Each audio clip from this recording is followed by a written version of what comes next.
And next Sunday, 93 million people are called to participate in the first recall process to be held in Mexico. Recent polls show that the majority of the population is in favor of the continuity of President Andrés Manuel López Obrador, who promoted this exercise of direct democratic participation.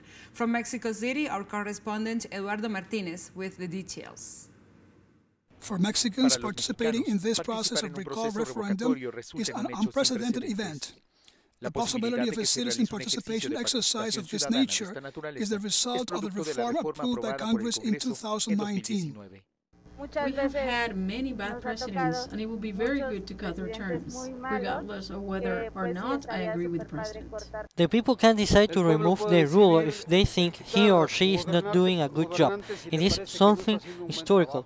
Fortunately, we are a generation that has lived through a lot of bad governments.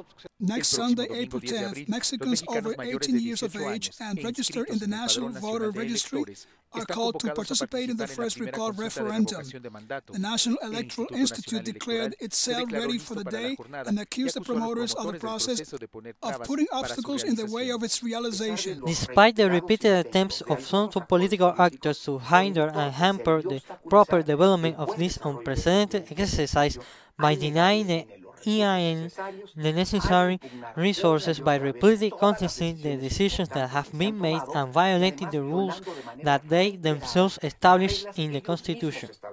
However, those promoting the recall referendum have accused the presiding councillor of being in conspiracy with the opposition. The result of this, they say, is the decision to install only 30% of the more than 160,000 polling stations established by law and the lack of publicity for the recall referendum.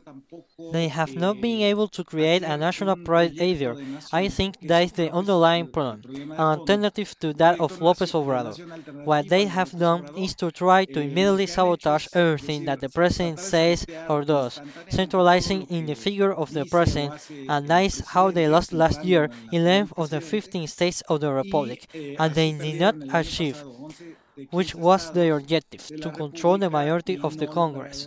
A survey published by the newspaper El Financiero, one of the most critical of the actions of the government of President Andrés Manuel López Obrador, indicates that 60% of Mexicans would vote for the continuity of the incumbent executive. Meanwhile, in order for the recall to be effective, participation must exceed 40%, some 37 million people. Eduardo Martínez, teleSUR, Ciudad de México.